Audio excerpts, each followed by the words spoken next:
Have you ever stopped to think about the tiny matchstick in your hand? It looks so simple, but the process of making it is a fascinating combination of science and engineering. Let's step inside a match factory and see how matches are really made.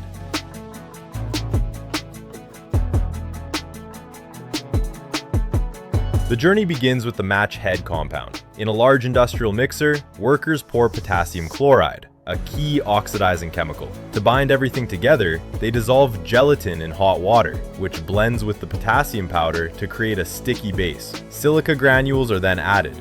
These act as combustion control agents, making sure the flame burns at just the right speed. As the mixer runs, the worker rinses the sides with water to keep the blend consistent. After nearly 40 minutes, when the mixture has become smooth and liquid, red coloring and other chemicals are added to give the match its signature spark and burn.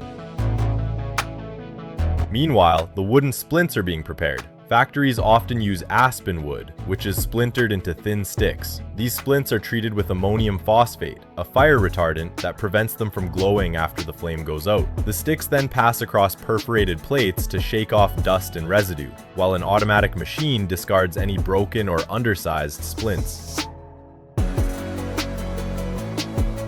Now it's time to dip.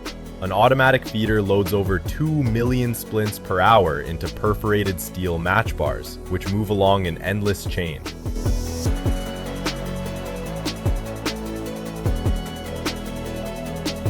First, the splints are coated with paraffin wax. This helps the flame transfer smoothly from the head to the wood. Then, the bars lower the splints into the match head compound for about 5 seconds. As the bars rise, the excess mixture drains back into the pan for reuse.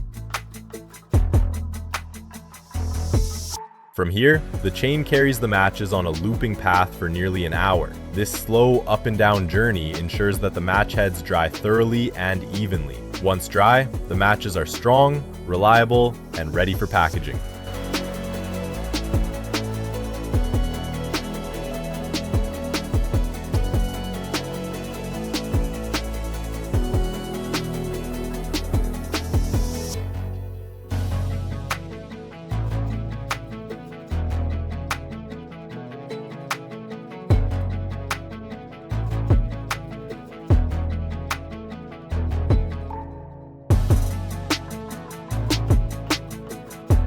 At the filling line, machines work at incredible speed. Inner and outer matchbox liners are routed along conveyors, while the filling machine inserts the finished matches. At peak capacity, the system can pack around 500 boxes per minute, about 200 matches every single second. The boxes are then sealed, bundled into cartons, and prepared for shipping worldwide. From chemical mixing to precision drying to high-speed packaging, it's an incredible amount of work for such a small tool. And yet, it only takes a single match to light your fire.